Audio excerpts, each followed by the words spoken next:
세상에서 가장 아름답고도 슬픈 직업. 그렇게 우리는 간호사라는 이름으로 살아간다.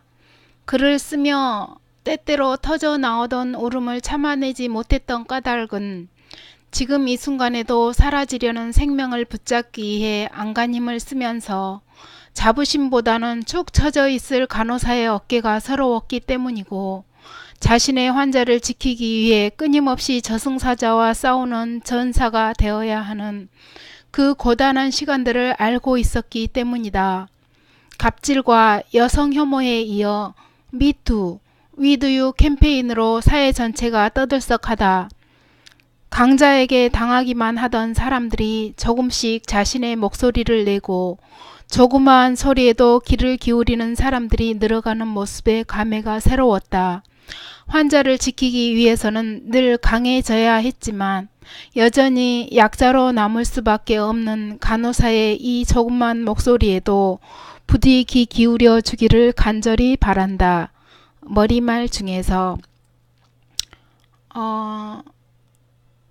이 책의 제목에서 나오다시피 김연아 간호사님이 이 책을 썼어요. 근데 제가 이 책을 사서 읽고 읽는 과정에서 너무 마음도 아프고 다른 책을 막 소개하고 안 그런 척하고 그렇게 이제 편하게 하려고 그랬는데도 이 책에 있는 이야기들을 좀 소개하지 않으면 제가 그 다른 책을 소개하면서도 늘 아쉬움이 남을 것 같아가지고 이 책을 오늘은 소개하게 되었습니다. 보통은 자기계발서나 여러분들이 함께 공유할 어떠한 것들을 나눔으로 인해서 여러분께 힘이 되고 같이 저도 힘을 얻고 그러면 좋을 것 같아서 북튜브를 그러니까 책을 읽었는데요. 때로는 자기 분야하고 상관없는 분야에서 일하시는 분들의 이야기를 보면 참 다른 영역의 사람들이 열심히 일을 하고 있구나. 저는 이제 물론 간호사로 일을 했지만 다른 분들께서 이 책을 따로 사서 보지는 못하더라도 제가 읽어주는 이 머리말에서만 봐도 굉장히 어떠한 그 간호사들의 애환이라든가 현실, 어쨌든 간호사가 지었다는 것 때문에 제가 책을 샀었고요. 처음에 책을 봤을 때는 굉장히 많이 막 눈물도 많고 가슴이 아프고 또 어린 시절 20대 때부터 시작한 간호사의 생활이 그 자꾸 이제 스쳐 지나가고 다시 기억나고 스치듯이 또 기억이 나고 이런 것들을 자연스럽고 아무렇지도 않게 받아들일 만한 그런 상황이 아직은 되지 않았는지 많이 울음을 터뜨렸어요. 사실은 이 글을 보면서 너무 많이 사실은 제가 그 제목만 보고서도 어떠한 내용일지 너무 그게 와닿고 어떤 내용일지 이렇게 예상을 하고 받아봤기 때문에 1장, 2장의 그 제목만 보고도 막 너무 감회가 새로웠고요. 그리고 머리말 보면 머리말에서도 그 아무도 알아주지 않던 간호사의 진솔한 이야기 그 책 제목 자체가 너무 저한테는 이제 와닿았거든요. 그런데 오늘의 책은 이게 그거를 뭐 이제 제가 다른 자기계발서나 다른 것으로 인해서 함께 힘과 용기와 힘을 나누고자 하는 그런 것들보다는 1장에서 보듯이 저승사자와 싸우는 간호사들에서 밀린 보험료와 맞바꾼 꿈, 간호사 실기시험에서 떨어진 날, 두 개의 세상, 간호사와 환자의 거리, 그 다음에 환자의 밥을 먹는 간호사, 계속 간호사로 살아도 될까? 때론 간호사에게도 돌봄이 필요하다. 간호사도 사람이다. 착한 간호사는 머무를 수 없는 나라. 중환자실 예약이, 저승사자와 싸우는 간호사, 수액 바늘을 꽂다가 문득 당신 덕분에 내가 살았어. 다친 마음이 더 이상 다치지 않으려면 그렇게 간호사가 된다. 나는 나의 결정을 믿는다까지 1장인데요. 여기에서 저는 지금 현재 사실은 임상을 탈피하고 싶어서 쉬고 있거든요. 근데 탈임상이 쉽지는 않아요. 왜냐하면 제가 가장 많이 오래 있었고 그러기 때문에, 그리고 또 탈임상을 했더라도 간호사로 살아도 될까라고 스스로에게 많은 질문을 하고 있는 시점이기 때문에 이 부분에 있어서 굉장히 제가 계속 간호사로 살아도 될까라는 그런 갈등 속에 있는 상황에서 이 책을 접하게 되니까 좀 더 집중해서 읽을 수 있게 되더라고요. 계속 간호사로 살아도 될까? 인터넷에서 여성 혐오를 줄여 쓴 여혐에 관련된 기사들이 쏟아져 나왔다. 대부분 범죄 기사였고 기사 아래 달린 댓글에는 어김없이 김치녀나 된장녀 같은 여성을 비하하는 말들이 채워졌다.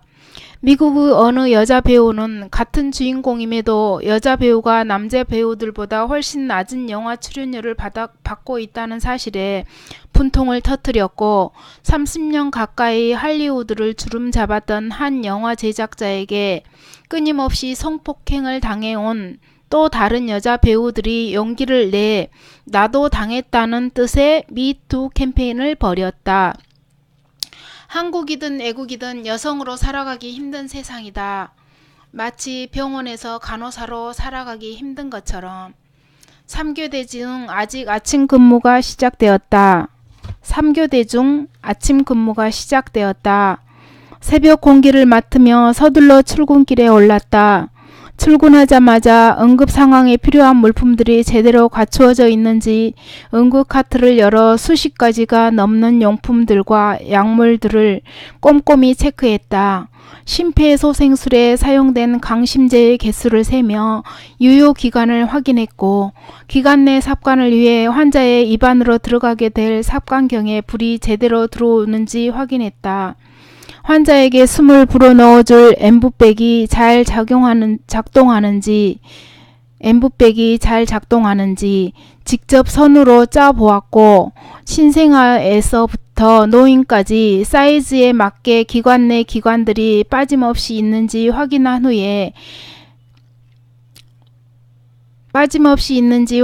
후에는 심장 세동을 교정해줄 전기 충격기가 제대로 작동하는지 시험했다. 최대 전력인 200주를 올렸다가 허공에 대고 직접 눌러 전기를 방출시켰다. 응급시에는 기계만 듣고 뛰어야 했기에 충전이 완전히 되었는지 배터리도 점검했다. 하나라도 없거나 작동이 되지 않으면 환자들의 생명이 위험해지는 장비들이었다. 나는 간호사도 각자 수십 개의 약품과 다른 간호사들도 각자 수십 개의 약품과 수백 개에 이르는 의료용품, 고가 의료기기까지 숫자가 맞는지 맞춰보느라 부산했다. 관리라는 이름 아래 하나라도 없어지면 고스란히 간호사들이 물어내야 할 물건들이었다. 여기서는 출근해가지고 물품인계까지의 그 상황들을 다 적어놓은, 그 내용들을 다 적어놓은 것 같습니다. 간호사는 출근하자마자 바로 업무 시작하기 전에 그런 물품들을 챙기는 것이 일이고요. 특히 중환자실 간호사들은 굉장히 중요한 약품들과 그 기구들이 제대로 준비되어 있지 않으면 중환자가 위급 상황에 닥쳤을 때 대처할 수 있는 것들을 다 미리 준비해야 되기 때문에 좀 더 철저해야 되고, 개수 하나, 주사기 하나, 앰플, 그 다음에 바이알 주사, 그런 것들 하나하나 다 중요한 약품명을 알고 있어야 되고요. 기능과 그런 어떨 때 쓰는지 다 알고 체크하고 있어야 되고, 그 근무 때, 듀티 때마다 그것들을 다 카운트해서 제대로 완비가 되었는지 확인해야 되고, 날짜뿐만 아니라 유통기한 지나지 않았는지, 또한 바로 쓸 수 있게 준비가 잘 되어 있는지를 하나하나 다 점검해야 되는 그런 상황들을 잘 적어놓은 듯 합니다. 환자들이 정보를 교환하는 인수인계 시간이 오기 전에 내게 맡겨질 환자들을 한 명 한 명 둘러보았다. 인계가 시작되기 전에 먼저 환자를 둘러봐야지 인계를 받을 때 굉장히 수월합니다. 그렇지 않고 바로 인계를 들으면 물론 인계를 듣고 후에 또 인계 후에 환자 상태를 보러 갈 수도 있겠지만 또 인수인계 시간이 오기 전에 인수인계 받기 그 직전에 한번 라운딩을 해서 환자를 한 명 한 명 둘러보는 것을 우리는 보통 임상에서는 라운딩이라고 하죠. 간호사 라운딩, 간호순회라고도 한국말로는 풀어쓰기도 합니다. 가래가 가득 차서 숨소리가 거칠어진 한 환자의 가래를 서둘러 뽑았다. 라운딩 기간 중에 그냥 둘러보는 것만 하는 게 아니라 현재 내 앞에서 환자가 가래가 차서 숨이 거친 상황이 되면 업무를 시작하기 전이지만 어쨌든 환자한테 편안함을 제공해 줘야 되기 때문에 그 숨소리가 거칠어진 환자를 그냥 지나쳐서는 안 되거든요. 그래서 가래를 서둘러 뽑았다고 하는데 이제 우리들 용어로 석션을 바로 시행을 해줍니다. 돌아오는 대답이 없을 것을 알면서도 환자의 두 눈에 고인 눈물을 닦아주며 석션을 하면 기관 삽관을 통해서 하든 오럴로 하든 나절로 하든지 간에 환자들이 기침을 하기도 하고 눈물이 고이기도 해요. 그럴 때 어쨌든 그분들은 답은 없겠지만 참 잘 참았어요 라고 말을 건넸다.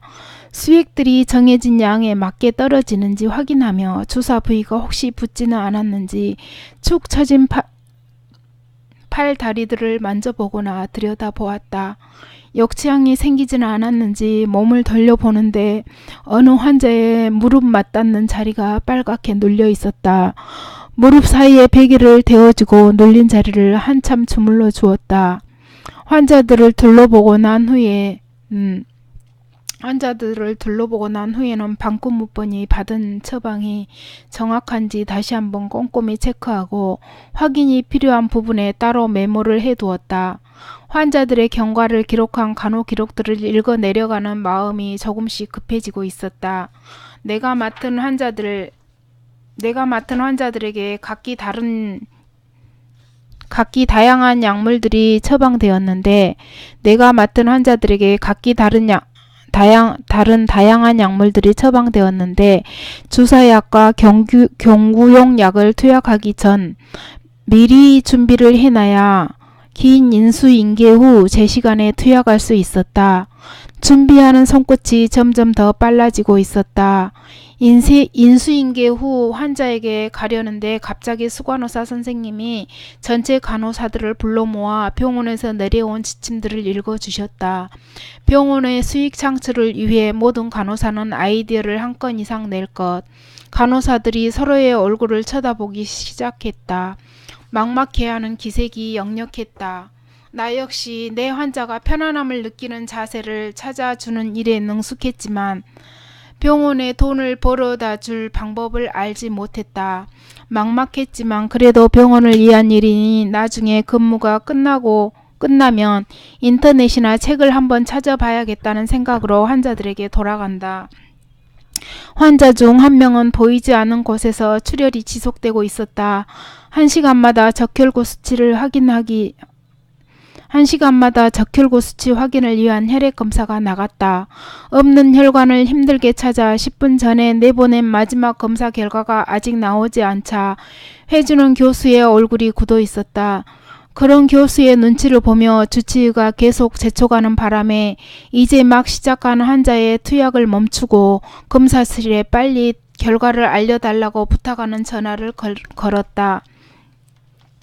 지들만 바쁜가? 전화기를 내려놓을 때 내내 퉁명스럽게 대답하던 검사실 직원의 마지막 말이 전화기 너머에서 들려왔다.